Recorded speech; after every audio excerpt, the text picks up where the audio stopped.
Production of Kansas City Week in Review is made possible through the generous support of Dave and Jamie Cummings, Smithfield Foods, Haas and Wilkerson Insurance, and by viewers like you. Thank you. Everyone has an opinion on the race for the White House, but are you prepared for the dozens of other decisions you'll be making at the polls Tuesday? This week, it's your handy-dandy pre-election guide as we pick apart many of those pesky choices you had no idea you were even voting for. From the right to hunt in Kansas to a new children's tax in Missouri. Hello, I'm Nick Haynes. This week we go beyond the 30-second attack ad and behind the campaign yard sign as we roll up our sleeves and dissect your ballot on both sides of state line. Kansas City Star political reporter, columnist and blogger Dave Helling is with us. So is Mr. Up-to-Date Steve Kraske from KCUR-FM. From the Midday Report on KCMO Talk Radio, Mike Ferguson, and Pitch contributing writer Barbara Shelley. Now, I couldn't help but notice a new trend in campaign ads this week. I call it the rise of the wives. Eric Greitens' wife pushes their baby towards the camera in a Missouri governor's spot. In the Missouri Attorney General's race, Republican Josh Hawley tells us how he met his wife in an ad where she's been seen beaming in the background. Meanwhile, in Kansas, Republican Congressman Kevin Yoder allows his wife to take over the entire 30-second spot. Is there any important message here about where any of these candidates are in the polls as a result of putting their wives in these campaign ads, Mike? Well, we spent the last month hearing about how horrible every single man running for office is based on the other one's campaign ads. So we're softening that image a little bit, and I couldn't help but notice that all of the wives are very pretty too, so everybody's going to pay a little more attention to those ads, whether we like to admit that or not. And when you run every other kind of 30-second spot ad, this might be the last option you have left going with the wives. Well, Steve, you write a column this week in that 3rd District race where Kevin Yoder's opponent, Jay Sidey, is in hiding, you say, outside of his 30-second TV ads. He is nowhere to be seen, says your column. Is that still the case? Well, I got a few folks poking at me on my Facebook page saying they saw Jay Sidey at one Democratic event or another, but Jay Sidey did go underground. He didn't talk to reporters about the big issues the last couple of weeks of this campaign. That's when this race was fully engaged. I think he owed people a little fuller explanation about what he was all about, Nick. Now, let's ask the same question over. Let's just look at the issue here of something you said in your column this week, Dave Helling, about the differences between Donald Trump and Hillary Clinton, and it would create a very different America if Donald Trump were president versus Hillary Clinton. In that Kansas 3rd District race, what would be the difference if Jay Sidey were the congressman instead of Kevin Yoder? What type of different place would America be? What type of different place would Kansas be? Well, any freshman would not have immediate impact on the United States of America, Nick, if Jay Sidey wins. It would depend, of course, on whether Democrats are the majority in the House. That's the important question. If Jay Sidey can win in the 3rd District, there's a good chance the Democrats might take over the House. It would reflect a nationwide sweep, and in that case, he might have some influence. But any individual member of the House, Republican or Democrat, has very little immediate, sort of broad impact except for how he or she votes. And, of course, Jay Sidey and Kevin Yoder would vote very differently in Washington. Barbara, what type of different place would it be if Jay Sidey were the congressman in that 3rd District versus Kevin Yoder? I think actually the bigger impact would be seen at home. I mean, that would be a clarion call that at least in this part of Kansas, eastern Kansas, a Republican congressional seat is not a sure thing. Nick, that race on the Republican side in the primary would begin the day after the election. If Jay Sidey won, he'd be seen as very vulnerable, and a lot of folks would say he'd only be around for a couple of years.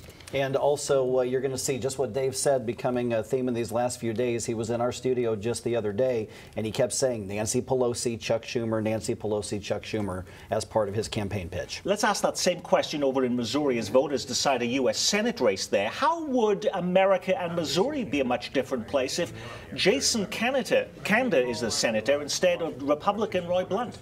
Well, a much different dynamic in the U.S. Senate. If Jason Kander wins, it's likely the Democrats will have the majority in the United States Senate. Even Roy Blunt concedes that.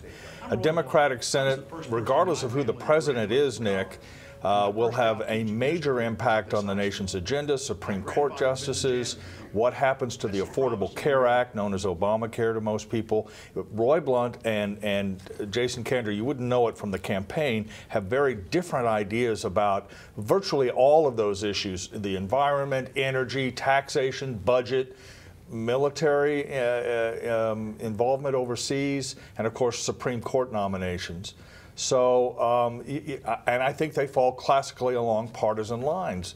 Jason Kander would be a Democrat. Roy Blunt, of course, is a Republican, and their votes in Washington would reflect that, Mike. I think. The Supreme Court is the biggest thing, because even if Hillary Clinton wins this election, you've got the blockade from the Republican standpoint on the Supreme Court, but also don't underestimate the policy decisions that would be affected when it comes to energy. Let me say something very quickly. Make some news on your show. I interviewed Roy Blunt and Jason Kander on the Supreme Court question.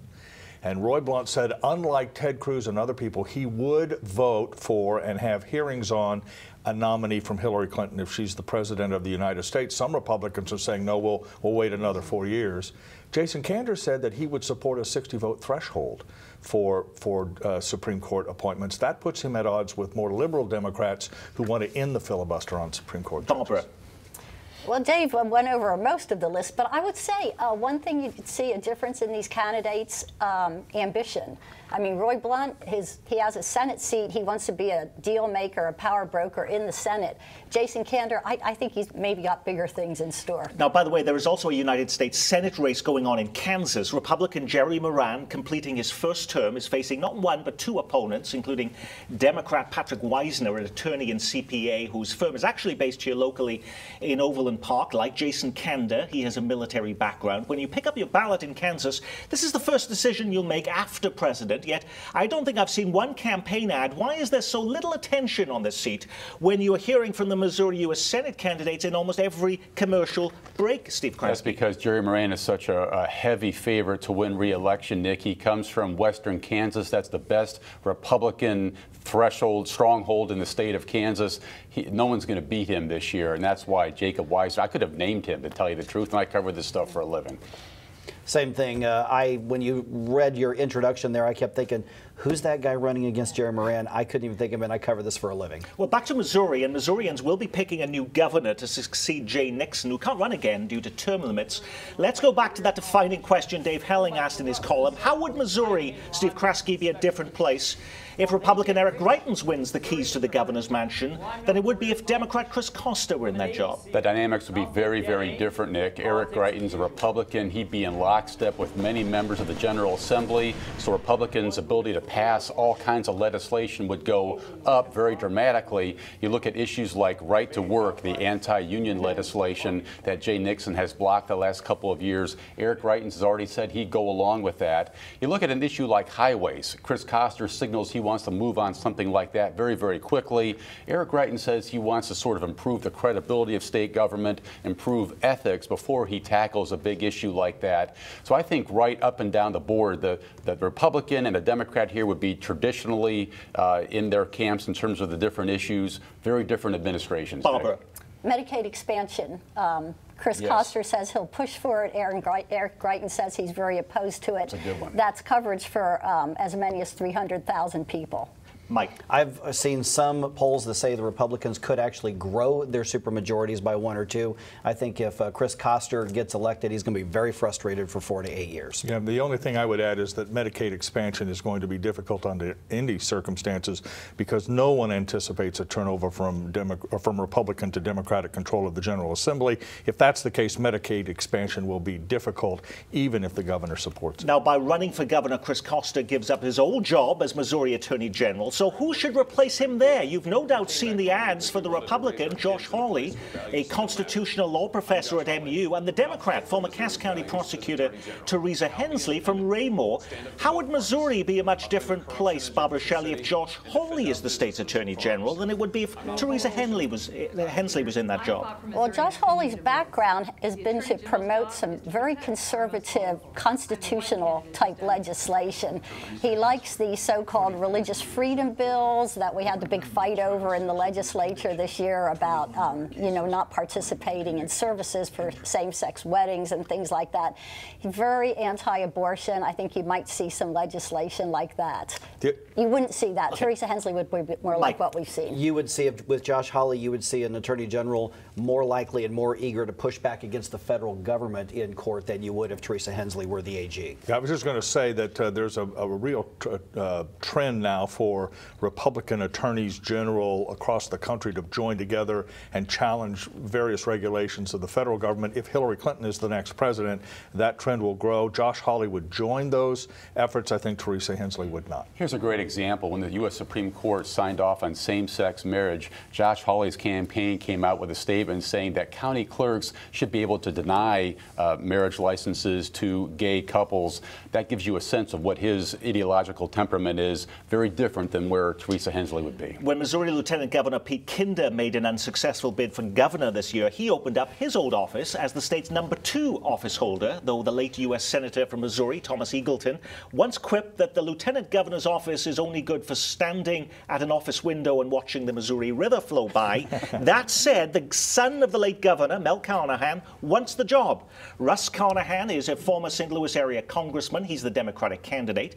Missouri State Senator Mike Parson, a former county sheriff in southwest Missouri, is the Republican. How would Missouri be a much different place if Mike Parson becomes lieutenant governor than it would be if Russ Carnahan were picked on Tuesday, Mike? Basically none, because the lieutenant governor's office will have nothing to do, because there is no chance that there's going to be a tie vote in the state Senate, not even on deciding which brand of coffee to have in the break room. It's election day. I'm in a lot of angst. I'm looking at my ballot and I'm still trying to weigh this up. Anybody else can give me a determination? Russ Carnahan says he wants to use his office to promote highway construction, push really hard on that issue. Mike Parson talks about supporting anti-abortion legislation, Second Amendment rights, that kind of thing. Now, when you head to the polls, you always see races and ballot questions that totally surprise you.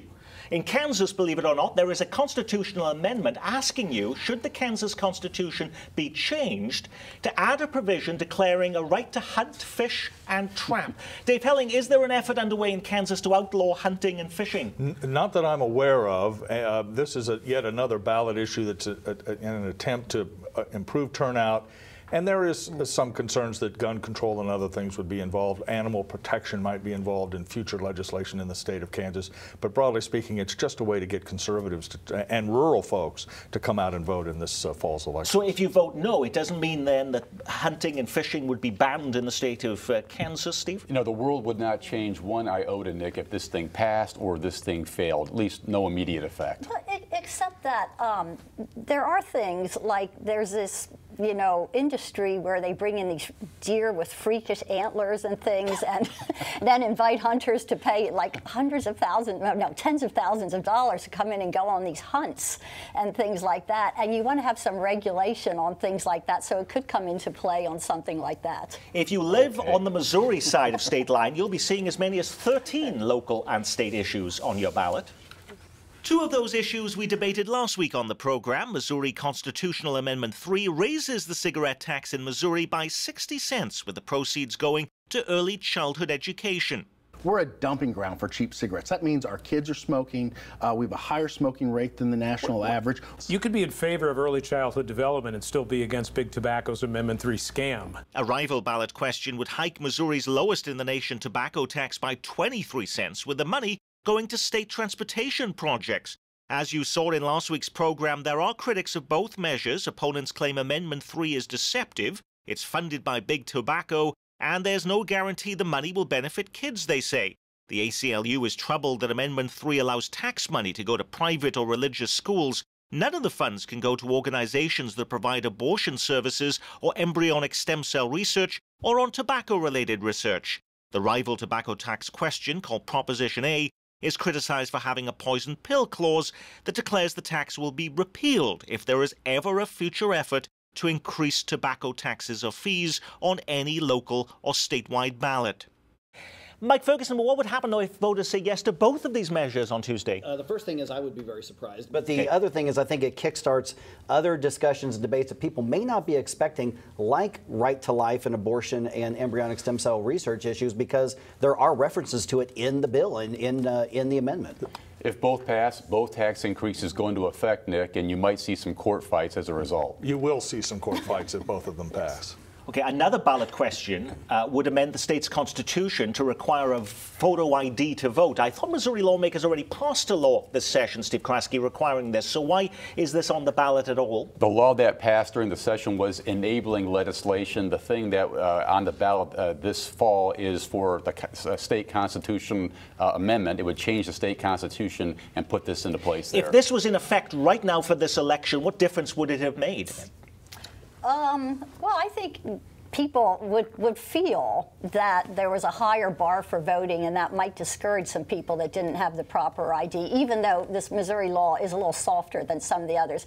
It's just important to say, Nick, that if this passes, Missouri would be the only state to have it in their constitution that you need these kinds of identification to vote. And if it was in place, I think it would slow the voting process down even further in Missouri. Some experts saying it's going to take some voters who aren't prepared 31 minutes to get through this ballot. Very long lines on election night. Should there be limits on what people can spend on politics? Right now, there are no limits in Missouri. You can give as much as you want to Chris Koster and Eric Greitens as they run for governor, or to anyone running for the legislature. But do you think the state constitution should be amended so candidates in Missouri could get no more than a $2,600 check from any one person or group? This is amendment number 2.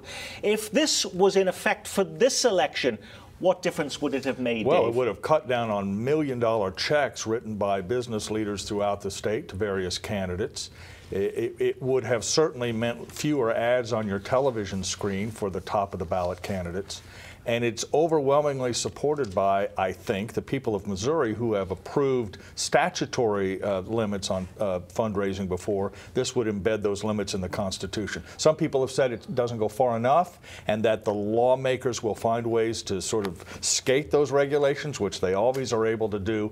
But most people will tell you they think this is a good start to a very big problem in the state of Missouri where multi-millionaire donors have written very Is there a reason why somebody would want to vote no for this? Yeah, because they're worried about the money being harder to track, because instead of it going to a candidate or to a partisan PAC, it goes to created PACs that are funded by the same people anyway and gets harder to track because it splinters and spiderwebs out. Not a very bold prediction, Nick. This thing's going to pass. Back in the mid-'90s, a similar proposition was on the ballot. It passed with 75% support. Yeah, but and all of that changed, and we have unlimited laws now. Yeah, because the legislature overturned that public vote. Okay. What do you think about state parks? And you thought you were just voting for president? Well, all Missouri voters are being asked, do you support renewing a sales tax that pays for conservation and park programs? This is actually the first issue you're going to see on your Missouri ballot. It's amendment number 1. This 0.1% sales tax has been in effect for more than 30 years and brings in about $90 million a year and helps cover the upkeep of state's 88 parks and historic sites. If you thought who could be against that, well, the group Americans for Tax Reform certainly is. They point out that Missouri's combined state and average local sales tax is 14th highest in the nation. Is this 0.1% tax the straw that breaks the camel's back, Barbara? Oh, no. In fact, that group you just mentioned, they're about the only ones officially opposed to this amendment. I mean, it has a broad alliance of people you'd never think could agree on anything. It's just a great way to keep Missouri's natural resources. I agree with that, but in an anti-tax environment, you've got this sales tax on the ballot in Kansas City. You'll have the combat sales tax on the ballot, the 1/8 of a cent for childhood programs on the ballot, Clay Chastain's light rail sales tax on the ballot, cigarette tax increases on the ballot. At some point, it may be that voters will go, no, I don't want any of it. And if that happens, the conservation tax may be in some trouble. Well, speaking of taxes, you may have seen these ads for Missouri Amendment number 4, which would block any effort to collect sales taxes on professional and home services, from haircuts, manicures, dry cleaning to accountants. Missouri voters will be the first in the nation to block such sales taxes from going into effect in their state constitution. Cash-strapped states like North Carolina have recently started adding a state sales tax to such services. Others are entertaining that idea too. So is this seen as a defensive move to prevent that from happening in Missouri, Mike? Or a preventative move, absolutely. There have been some proposals in the Missouri legislature over the last couple of terms. They've not gone anywhere. But yeah, and just what Dave was just saying a second ago, it is pretty easy to tell somebody, protect yourself from taxes that haven't even passed yet. Is there any reason why you'd want to vote no on this then? Yeah, because you want to preserve your option to collect taxes on those services down the road for things like mental health and highways and public education in a state like Missouri. Okay, in Kansas, it may not be a ballot question, but certainly a major issue you'll be deciding on Tuesday is how you view the Kansas Supreme Court. A high-profile campaign has been underway to oust 4 of the justices up for retention. There's a problem with the highest court in Kansas. We could have 5 Sam Brownback clones on the Kansas Supreme Court. If we fire our Supreme Court conservatives think the court is too activist and point to the court's recent mandates to substantially increase money to schools as an example. What would happen if all of them were voted out on Tuesday? Going back to my earlier question, how would Kansas be a much different place if that were to happen, Barbara Shelley? Well, Sam Brownback and the Conservatives tried several times to change the Missouri Constitution, the Kansas Constitution, so that the governor would have more unilateral authority to pick Supreme Court justices.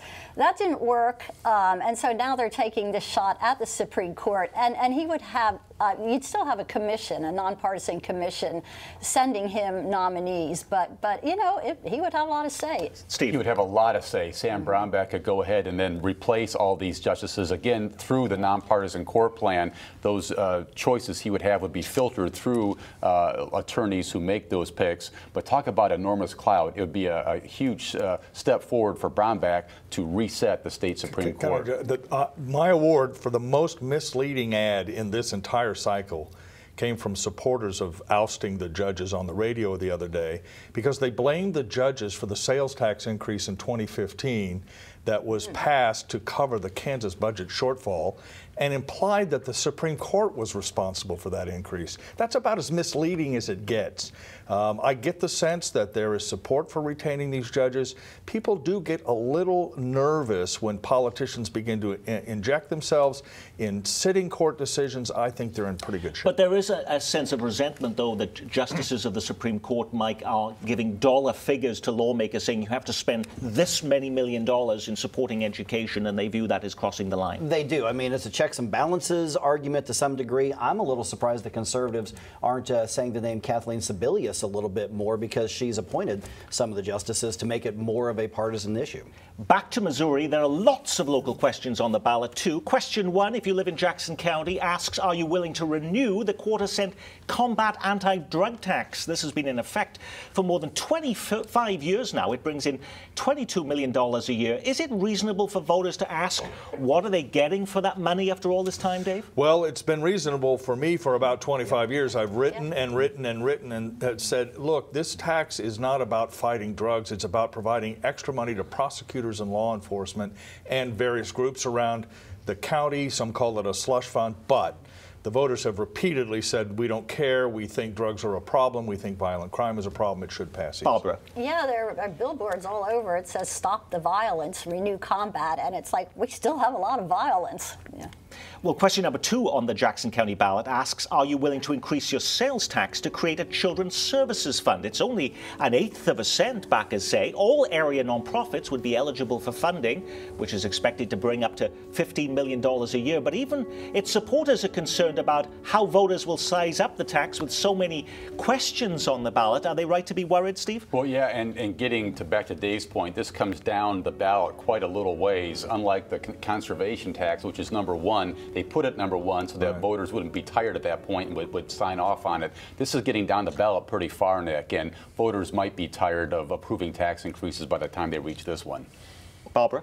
Yeah, there's a little bit of controversy with their advertising. It says renew Hope for Children with question 2, but Hope for Children is quite small, so it looks like a tax renewal. Yeah, when it's really a new tax. It's a brand new tax, and it's fairly ill-defined, and there are some people grumbling about, again, on a long list of tax increases, why a new sales tax, which hurts the poor, is on the ballot. Well, the Metro's largest library system is staking its claim on the ballot too. The Mid-Continent Public Library System asking to raise your property taxes to fund $86 million in improvements, new branches, expansions of old ones. This is Proposition L. It's going to be the last of 13 questions for many voters.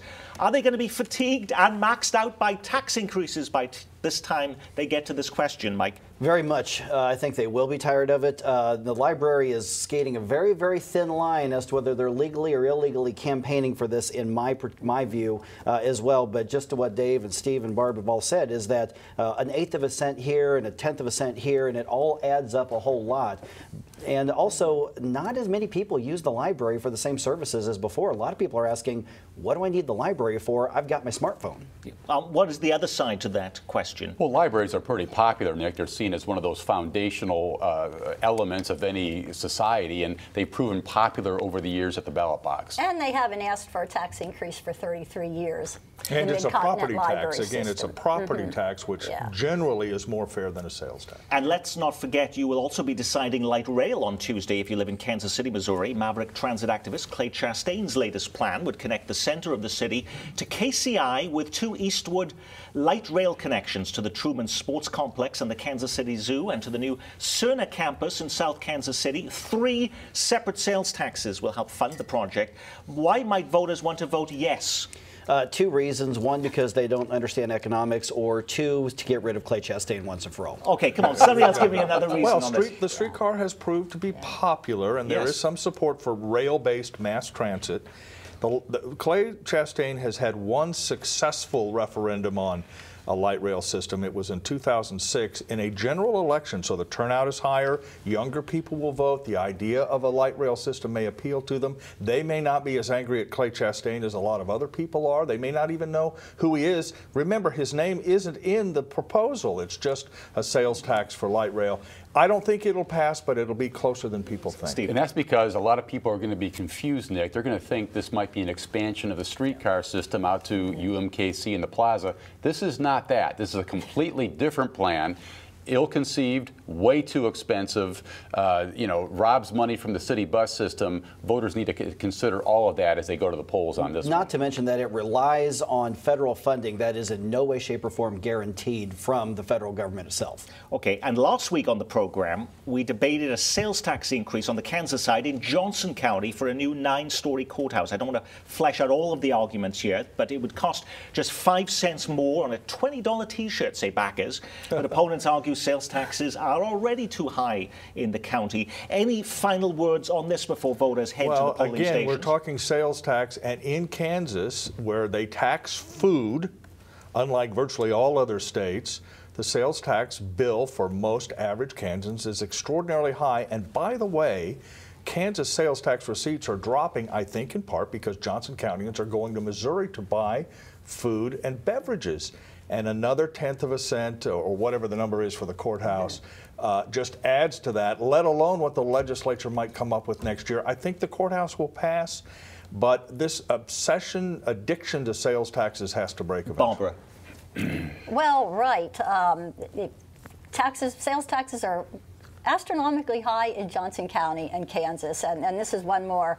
On the other hand, people in Johnson County have shown a willingness to support what their local governments ask and, enhance local resources. So who knows? And one of the arguments on this, too, is not just a new courthouse, but a coroner's facility, and currently all of the autopsies are having to be offshored to Wyandotte County because they don't have a facility in Johnson County to do them. That's something to consider, too. I think when folks like Ed Eilert, who's a long-time conservative, gets behind a proposal like this, I think that says something about the merits here. I think if the show has shown everybody anything, Nick, people have to do their homework before they go to the polls. All righty. That is as many issues as we can handle. The rest is now up to you. Thanks to Steve Kraske, weekdays at 11 on Up to Date on KCUR-FM.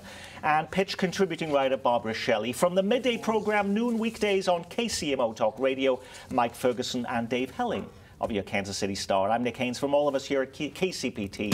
Thanks for spending part of your weekend with us.